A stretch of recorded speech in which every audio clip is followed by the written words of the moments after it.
The first time my husband said I did not work, he was holding a glass of red wine in our dining room and laughing like he had told the cutest joke in the world. Stephen, one of Malcolm's golf friends, had leaned back in his chair and asked, "Erica, can you cook like this every weekend?" Before I could answer, Malcolm lifted his glass toward me. "She doesn't work," he said. "Let her cook and clean for everybody." The table laughed. His parents laughed softly. Our son Rashad looked down at his plate. Our daughter Simone smiled like she was not sure if she was allowed to find it funny.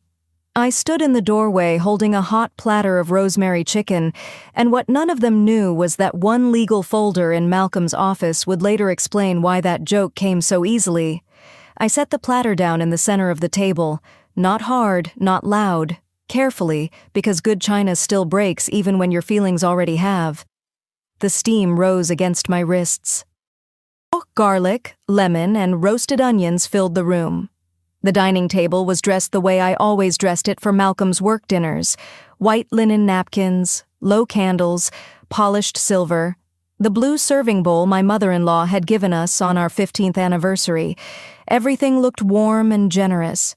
I looked warm and generous, too. That was part of the problem. "More potatoes?" I asked. Stephen held out his plate. "See," he said. "Malcolm is a blessed man." Malcolm grinned. "Don't I know it?" He reached for my wrist as I passed, gave it a brief squeeze, and turned back to the men at the table. They were talking about his new regional director position at the firm. A promotion, more travel, more clients, more respect. That dinner was supposed to celebrate him. I had spent 2 days planning the menu.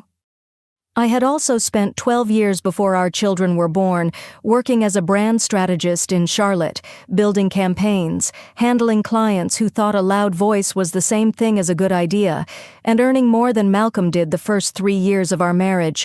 Nobody at that table asked about that woman. They only saw the woman with the platter. I was 46 years old, married for 22 years, mother to 20-year-old Simone and 16-year-old Rashad, and keeper of a brick house in a quiet neighborhood outside Charlotte. I knew which grocery store had the best fish on Friday.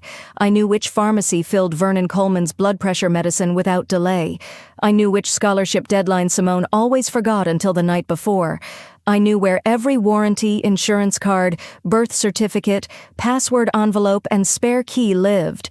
I knew everything about the life we had built. I just did not know yet how deliberately it had been arranged around my silence. After the guests left, I stood alone in the kitchen, scraping plates into the trash while laughter still seemed to cling to the walls. Red wine rings marked the counter. Candle wax had hardened on the runner. A fork rested under a chair where someone had dropped it and kept eating with another one from the sideboard. Malcolm came in loosening his tie. "Baby, that dinner was perfect," he said. I rinsed a plate. "Was it? Everybody said so?" He opened the refrigerator, looked inside, and closed it without taking anything. "Stephen won't shut up about that chicken. He also won't shut up about me cooking for everybody." Malcolm laughed lightly. "Come on, Erica. He was joking." "You answered for me." He stepped behind me and kissed my temple. His lips were warm. His attention was already somewhere else. "You know what I meant. You are the heart of this house." Then he left the kitchen. That was Malcolm's gift. He could say something that cut me, then wrap it in a compliment before I had time to bleed. I finished the dishes. The water had cooled by the time I wiped the sink dry. My feet ached from standing all day. My back hurt in that low, steady way it did when I had cooked for more than 6 people. Upstairs, Malcolm was laughing at something on his phone. "Before I go further, tell me where you are listening from tonight. Just your city or state is enough. Because if you have ever stood in a room full of people and realized everyone enjoyed your labor more than they respected your life, you know why I remember the sound of that dishwasher so clearly. It hummed like nothing had happened. The next morning, the house returned to its regular rhythm. Malcolm came downstairs in a crisp shirt, already answering emails. He kissed my cheek and asked if the leftover chicken could go in his lunch. "Of course," I said. Rashad rushed through the kitchen with one shoe untied, asking if I had washed his practice shirt. "It's in your bag." Love you, Mom. Love you too. Simone called from campus while I was packing Malcolm's lunch. She needed me to review a personal statement for a fellowship. She said, "You always catch the parts that sound fake." I smiled because that was true. I did catch those parts. I had built a career catching those parts. Then Loretta, Malcolm's mother, called from the guest room. "Erica, sweetheart, do you remember if Vernon's cardiology appointment is this Thursday or next?" "This Thursday," I called back. 10:30. Malcolm looked up from his phone. "See? This is why we would fall apart without you." He meant it as praise. I heard the chain under it. At that time, Malcolm's parents were only staying with us for a few weeks. Vernon had gotten dizzy in church one Sunday morning and scared everybody half to death. The doctor said it was not a stroke, but his blood pressure needed monitoring and his medication needed adjusting. Loretta had arthritis in both hands and a stubborn pride that made her pretend opening a jar was not painful. Malcolm suggested they move into our finished basement suite until things settled. "It makes sense," he said over breakfast. "We have the space. Mom feels safer here. Dad listens to you better than he listens to me." That part was true. Vernon Coleman had been a school principal for 30 years. He still carried himself like every room had a bell schedule.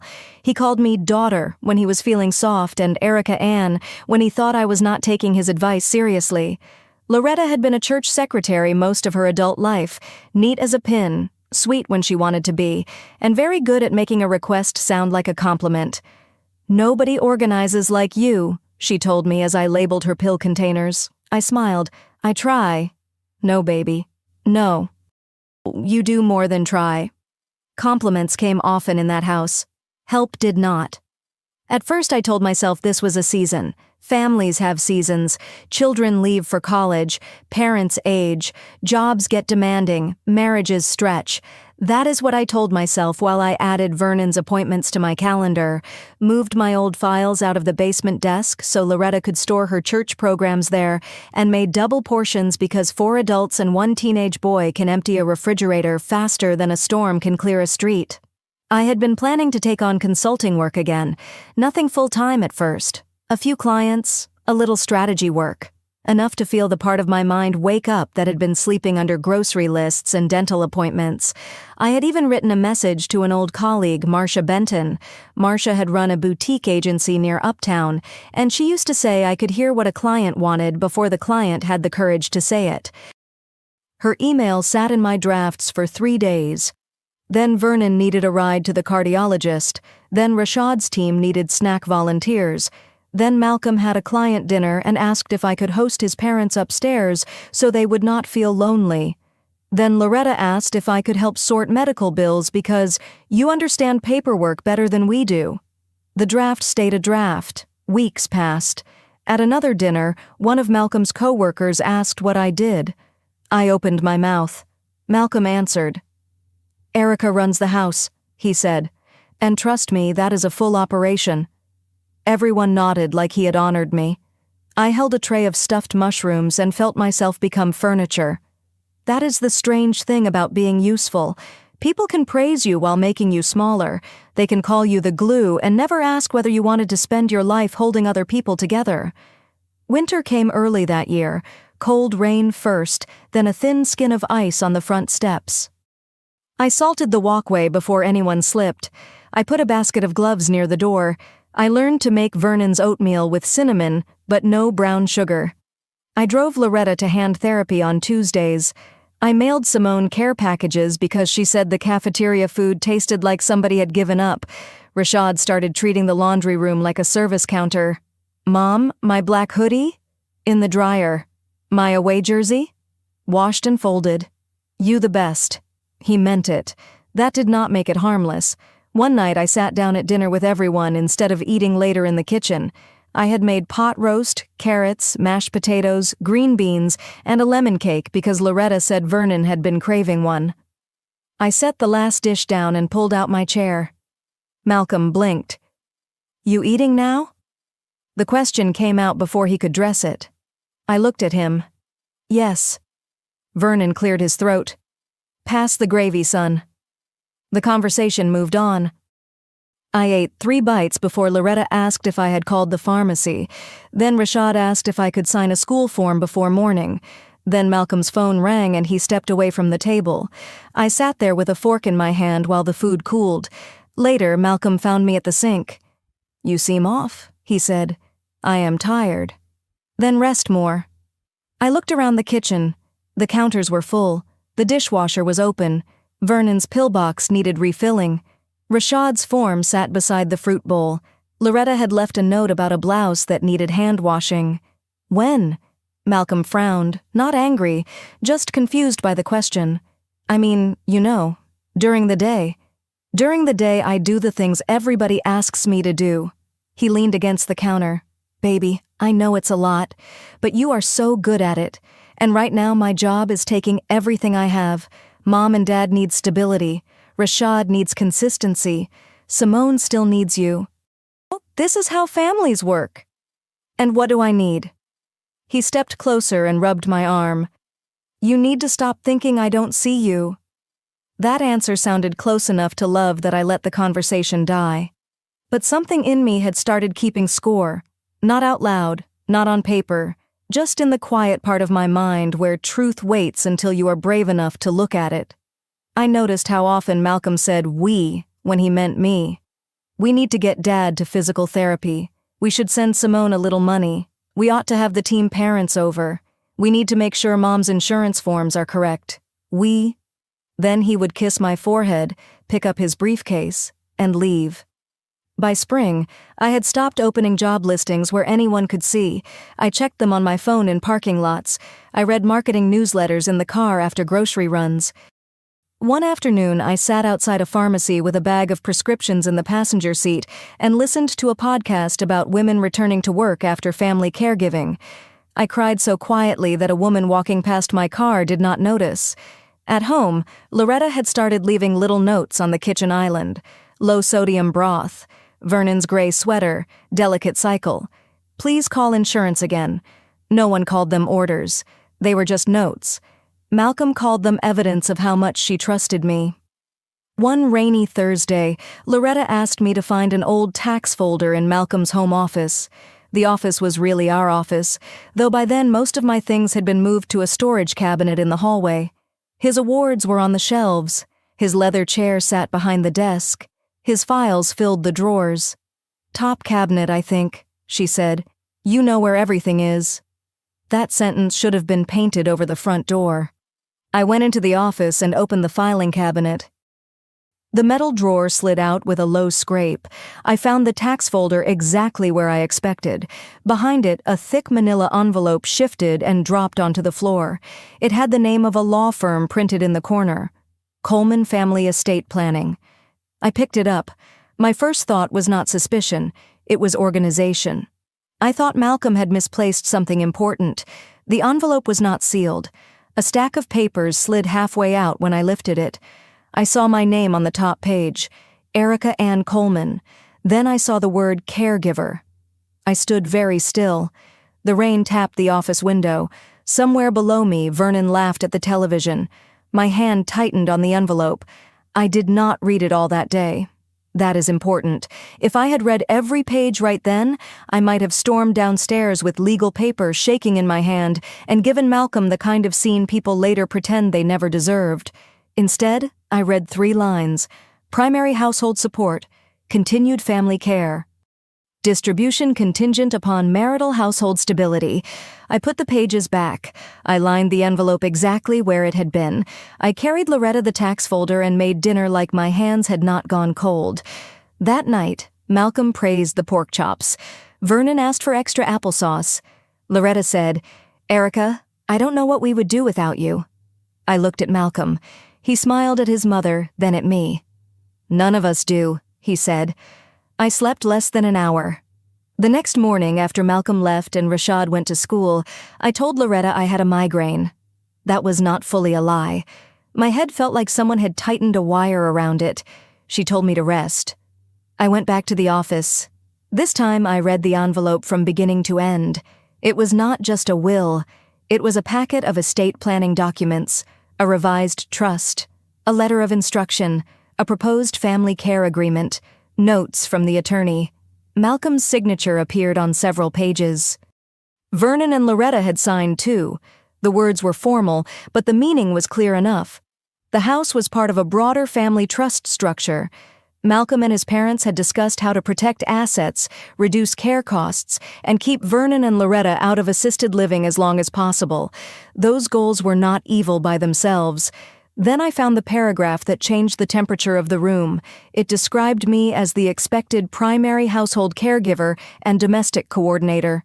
Expected, not asked, not consulted, expected. Another page discussed a future distribution to Malcolm if he maintained a stable marital household that allowed his parents to age in place. A note in the margin, in Malcolm's handwriting, said, "This only works if Erica stays home." I read that line 5 times. This only works if Erica stays home. There was no thunder, no broken glass, no dramatic music, just the soft buzz of the desk lamp and my own breathing. I kept reading. The packet did not say they owned me. It did not say I could never leave. Legal documents are usually smarter than that, but it showed something worse in its quiet way. The people I had been feeding, driving, washing for, and organizing had built financial assumptions around my unpaid obedience. My husband had known. His parents had known. Everyone had been thanking me for a role they had already assigned me. I took photos of every page with my phone. Slowly, clearly, one at a time. I emailed copies to an account Malcolm did not know about, then put the packet back exactly where I found it. That afternoon I made chicken soup. Carrots, celery, onion, thyme. The same soup Vernon liked when his stomach bothered him. The knife moved steadily in my hand.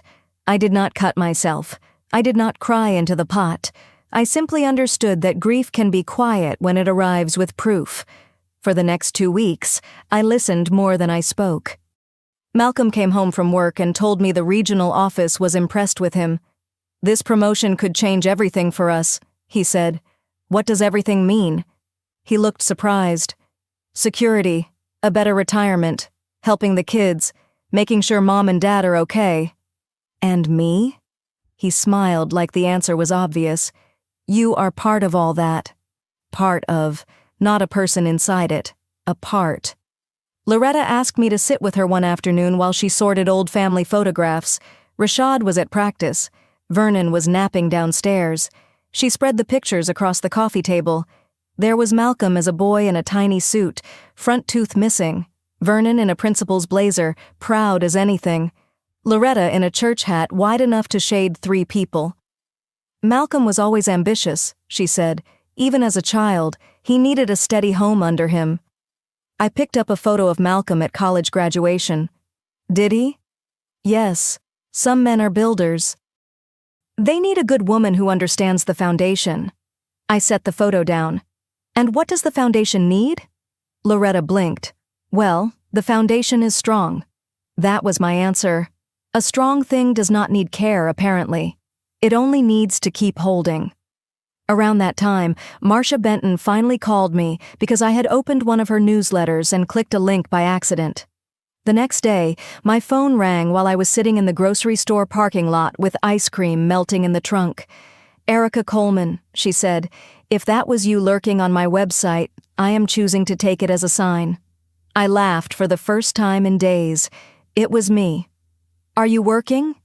I looked at the shopping cart corral, at a receipt blowing across the pavement. "Not professionally." "That is not what I asked." Marcia had always been direct. I took a breath. "No, but I want to." There was a pause, not awkward, just full. "Then, let's talk." I sat in that parking lot for 40 minutes while the ice cream surrendered in the trunk, and for the first time in years, somebody asked what I could do without needing me to do it for their house. Marcia had a part-time contract available, a brand audit for a medical supply company, remote at first, flexible, not glamorous, but real. She did not offer it as charity. She asked for my rate. I almost said something small. Then I remembered the line in Malcolm's handwriting, "This only works if Erica stays home." I gave Marcia a number that made my voice shake. She said, "Reasonable. Send me your updated profile." That night, I opened my laptop at the kitchen island after everyone went to bed. The house was dark except for the small light over the stove. I updated my resume. My hands trembled at first, then steadied. The next morning, Malcolm came downstairs and saw the laptop open. "What are you doing up so early?" "Catching up on a few things." He poured coffee. "Don't overload yourself." That phrase became another file in my mind. Do not overload yourself. From the man whose entire family had been sitting on my shoulders. I did not confront him yet. That was the hardest part. People think restraint is weakness because it is quiet. Sometimes restraint is the only reason you get to leave with your life in order instead of your anger scattered all over the floor. I made a list. Not an emotional list, a practical one. Bank account, copies of documents, consulting contract, attorney, apartment options, conversation with children, care plan for Vernon and Loretta that did not depend on me. I opened a checking account at a credit union across town. I used money from a small inheritance my aunt had left me years before. Malcolm knew about the inheritance in the loose way husbands know facts they do not think matter. He did not know I had kept part of it separate. I took the consulting contract. I worked in hidden pockets of time, 5 in the morning. 40 minutes while Loretta was at therapy, an hour in the library parking lot, late at night with headphones on, pretending to watch a show while Malcolm slept beside me. My mind came back slowly. At first I was rusty. I stared too long at spreadsheets. I rewrote simple emails 3 times. I worried I had lost the sharpness I used to trust. Then one afternoon I spotted the client's real problem in a messy customer survey. Their messaging was not too technical. It was scared. The company was afraid to say plainly that their product helped older people keep dignity at home. I wrote that sentence in my notes. Then I sat back and cried, not because of the client, because I had named myself by accident. The next step was the attorney. Alicia Grant's office was on the 3rd floor of a building with bad parking and excellent coffee. She was in her 50s with silver at her temples and a calm voice that made me feel less embarrassed about being there. I brought printed copies of the documents in a blue folder. She read quietly for a long time. I watched her underline one clause, then another. Finally, she looked up. "This is not the cage they may think it is." My throat tightened. "So it is not enforceable?" "Parts of it are poorly drafted. Parts may be challenged. Some of it is more instruction than binding law, but that is not the point I want you to hear first." "What is?" She tapped Malcolm's handwritten note with her pen. "The point is that they planned around your unpaid labor without informed consent. That matters in a divorce. It matters in negotiation. It matters in the story of the marriage." I looked at the blue folder. "I don't know if I want a divorce." "You don't have to decide today. I just know I cannot keep living like this. That is enough for today." I left her office with a list of documents to gather and instructions to avoid dramatic threats. Alicia was very clear. Do not empty accounts. Do not hide marital assets. Do not start a war you do not want to live inside. Get organized, get advice, then choose. That suited me. I had already been living inside a quiet war. I did not need a louder one. At home, the requests continued. Loretta wanted help ordering compression socks. Vernon asked me to call his former colleague about a reunion. Rashad needed a ride to a late practice. Simone called because her roommate situation had turned messy. Malcolm asked if I could host another dinner for his division team. "Nothing big," he said. "Just 10 people. I looked at him over the laundry basket in my arms. 10 people is big. You know what I mean. You make it look easy. That does not mean it is easy." He paused. He truly did not know what to do with that sentence.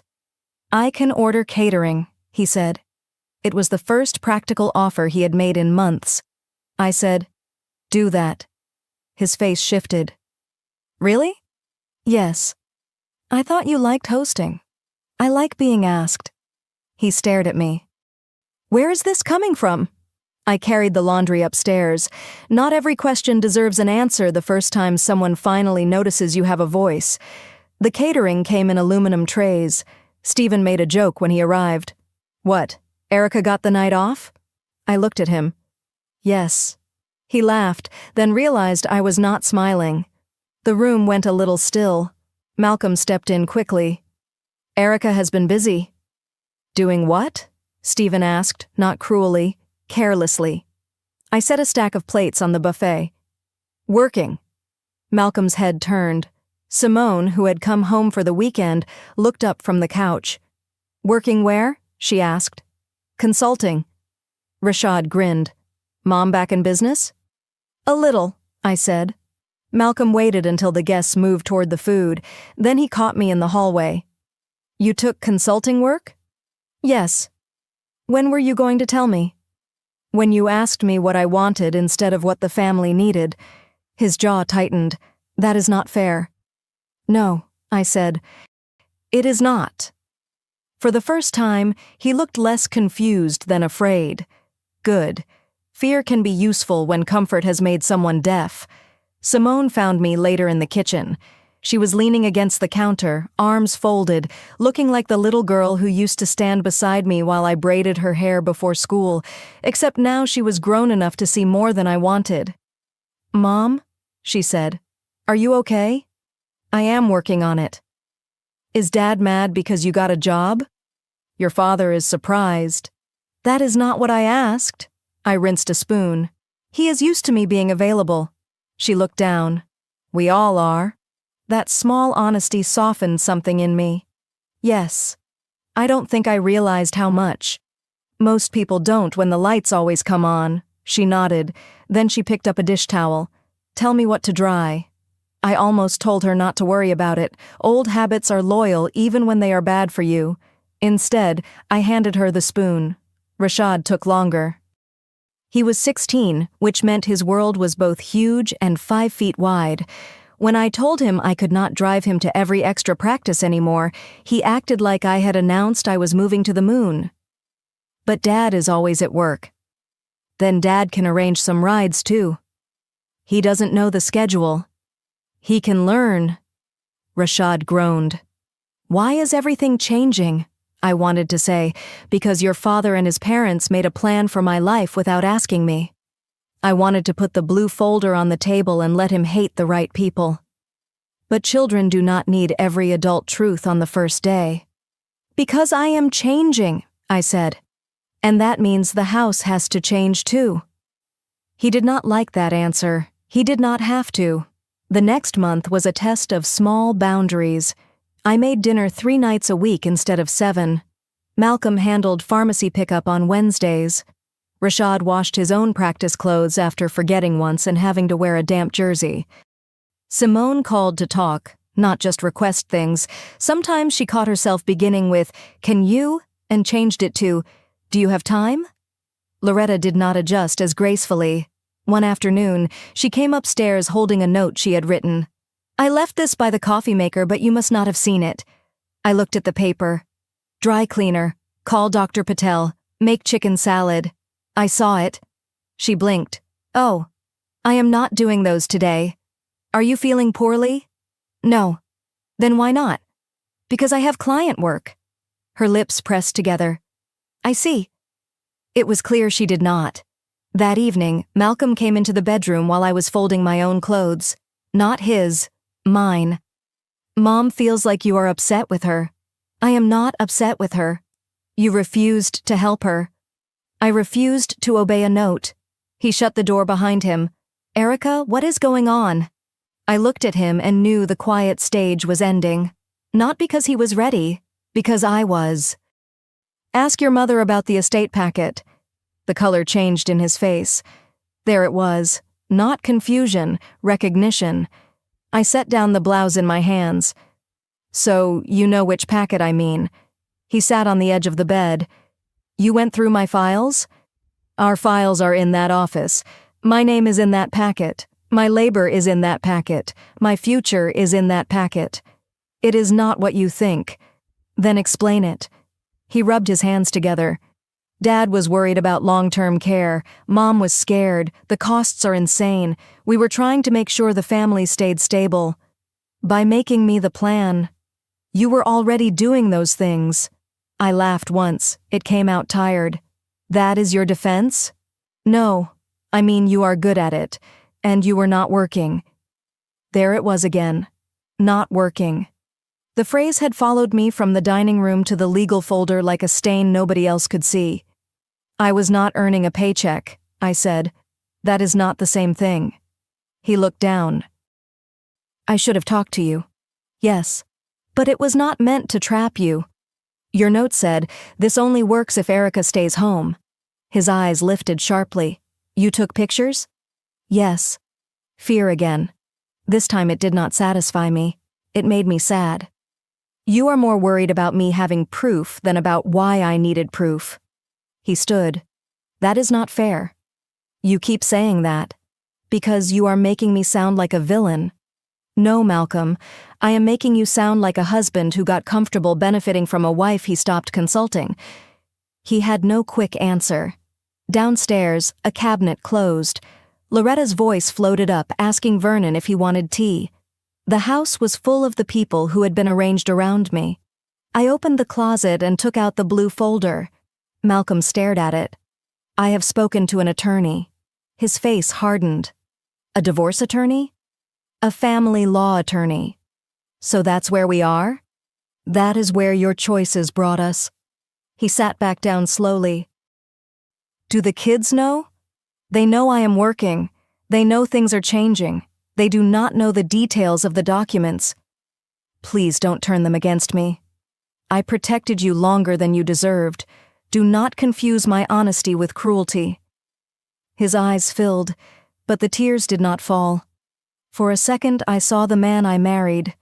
The young man who ate noodles with me in our first apartment because rent was due. The father who carried Simone around the house when she had colic. The husband who cried when Rashad was born early and had to stay in the NICU for 5 days. That man was real. So was this one. Long marriages do not usually break because one version is fake. They break because the truth gets too crowded to ignore. I did not leave that night. I slept in the guest room. Malcolm slept in our bed. In the morning he had made coffee. Bad coffee, too weak, but coffee. He stood by the counter like a man waiting for a sentence. I want to fix this, he said. Then start by telling your parents they need a care plan that is not me. He nodded. And tell Stephen you were wrong. His eyebrows pulled together. Stephen? The next time he jokes that I don't work, you correct him before I do. Okay. And you are going to learn Rashad's schedule. Okay. And we are going to sit with Alicia Grant and review what those documents mean. That one took longer.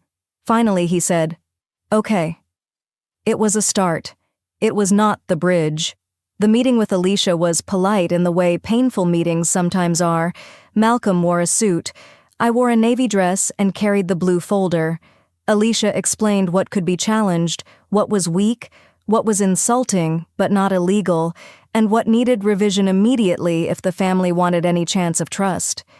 Malcolm listened. At first he defended. The intention was stability. Alicia folded her hands. Stability for whom? He opened his mouth, closed it.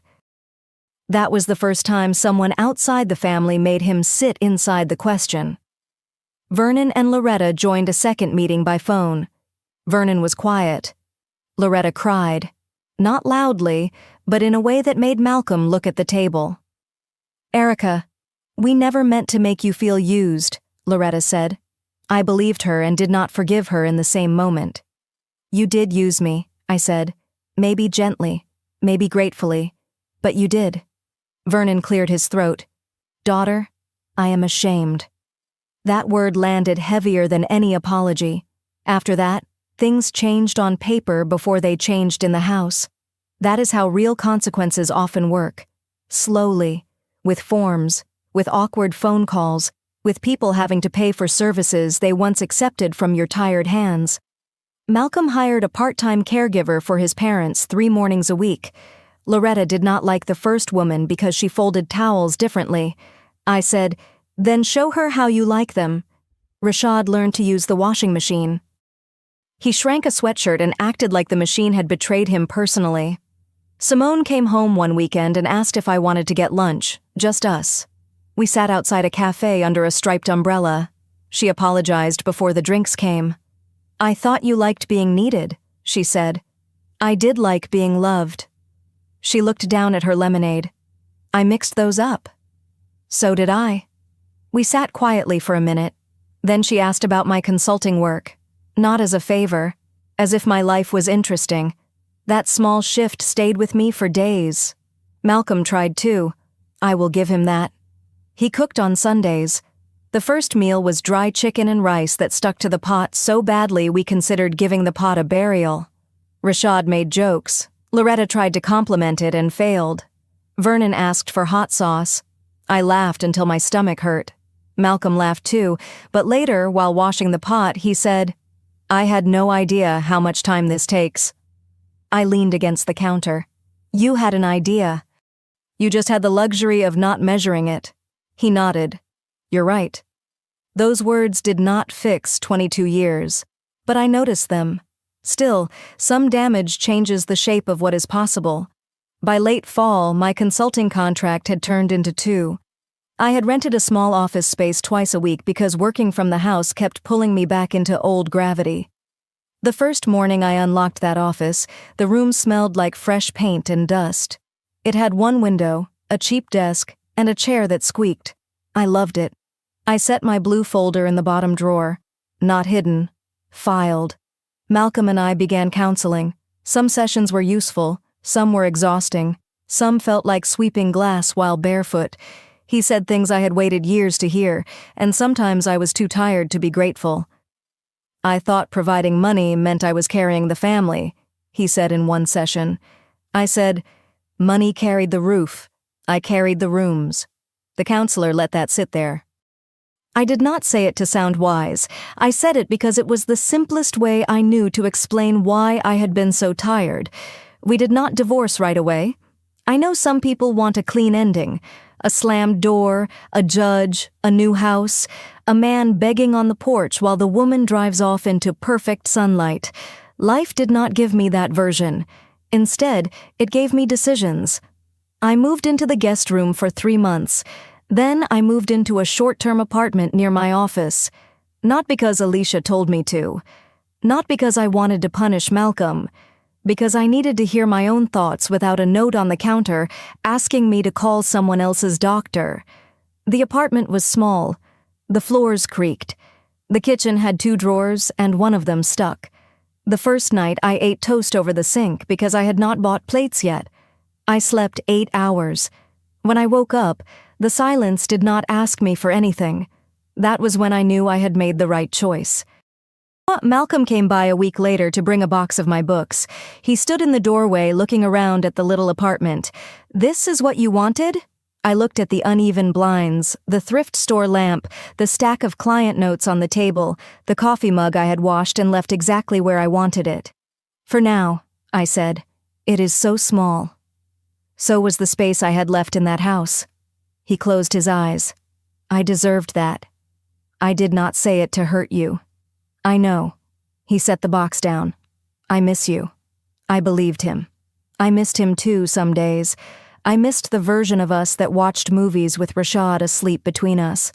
I missed Malcolm's hand finding mine in church. I missed laughing with him about how Simone used to negotiate bedtime like a corporate merger. But missing someone is not proof that the old life was healthy. It is only proof that it was yours for a long time. The legal documents were revised. Vernon's care was separated from my marital status. Loretta's schedule was handled by a paid coordinator twice a week. The trust language changed. Malcolm's attorney sent drafts. Alicia reviewed them. I read every line. Every line. There is a particular kind of power in understanding the paper that once tried to define you. Rashad adjusted in fits and starts. He forgot practice laundry less often. He learned 3 dinners, all involving eggs, but still. Simone called me after her first big presentation and said, "I tried to hear the fake parts like you do." I smiled for the rest of the day. My work grew. Not fast, not magically, but enough. One project became a referral. A referral became a retainer. Marcia sent me a message after a client meeting that said, "There she is." I stared at those 3 words longer than I should have. There she is. Not there is the glue. Not there is the heart of the home. Not there is the woman who does not work. There she is. Near Christmas, Malcolm asked if I would come to dinner at the house. Just family. No Stephen, no work friends, no performance. I agreed, but I brought dessert from a bakery. Loretta opened the box and looked surprised. You didn't bake? No. The room went quiet for half a second. Then Vernon said, Bakery smells good to me. I could have kissed that old man on the forehead. Dinner was awkward and tender and imperfect. Malcolm cooked gumbo from his mother's recipe with Loretta sitting at the island giving instructions whether he wanted them or not. Rashad set the table. Simone made salad. I sat with a glass of water and watched people move around a kitchen that had once swallowed me whole. Stephen's old joke did not come up, but near the end of dinner, Malcolm stood and cleared his throat. I want to say something, he said. I tensed because public speeches from guilty men can become another kind of burden. He looked at Rashad, then Simone, then his parents, then me. I used to say your mother did not work because I did not understand work unless someone else paid for it. That was wrong. Worse than wrong. It was disrespectful, and I let everybody benefit from that disrespect. No one moved. He continued, I am sorry, Erica. Not just for one sentence, for the system behind it. That was the first apology that sounded like he had found the root and not just trimmed a leaf. I nodded. Thank you. I did not rush to comfort him. No one died from sitting with the truth for a minute. After dinner, Loretta and I stood at the sink together. She washed. I dried because I chose to, not because everyone had left me there. I was wrong too, she said. I wiped a plate. I know. I liked having you take care of us. I know that too. Her hands paused in the water. It made me feel safe. That was the most honest thing she had said. I looked at her then.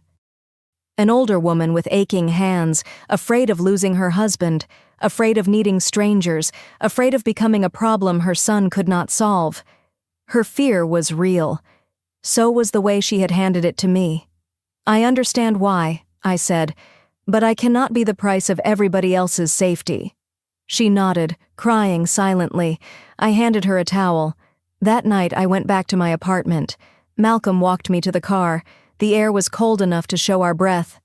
Do you think you will ever come home? He asked. I looked at the house. Warm windows, brick steps, porch light glowing over the wreath Rashad had hung crooked. I don't know. He nodded. I am learning not to ask you for answers before I have earned them. That sounded like counseling. It also sounded true. Good night, Malcolm. Good night, Erica. In January, I signed a 6-month lease on the apartment. Not forever. Not a divorce decree, a lease. Sometimes freedom starts with a modest document and a key that only you carry. The day I signed it, I came home to my little kitchen, made coffee, and opened the blue folder. The old photos of the estate packet were still there. So were the revised documents. So was my consulting contract. I added the lease on top. For a while, I just looked at that stack. Paper can trap you when other people write your life into it. Paper can also free you when you finally read every line and sign your own name. I closed the folder and put it in the desk drawer. Then I washed my coffee mug, dried it, and placed it on the shelf. 1 mug, 1 plate, 1 spoon, no note beside it, no list waiting, no voice calling from another room. Just quiet. Not empty quiet. Mine. I still love my family. I do not regret the meals, the rides, the care packages, the doctor visits, the years of showing up. Love was not the mistake. The mistake was letting love become the reason nobody had to ask. If you have ever been praised for disappearing, or if someone called your work not work because no paycheck came with it, tell me in the comments what helped you see yourself again. And if you are still inside that quiet place, I hope this story reminds you to read the fine print, in the papers and in the people around you.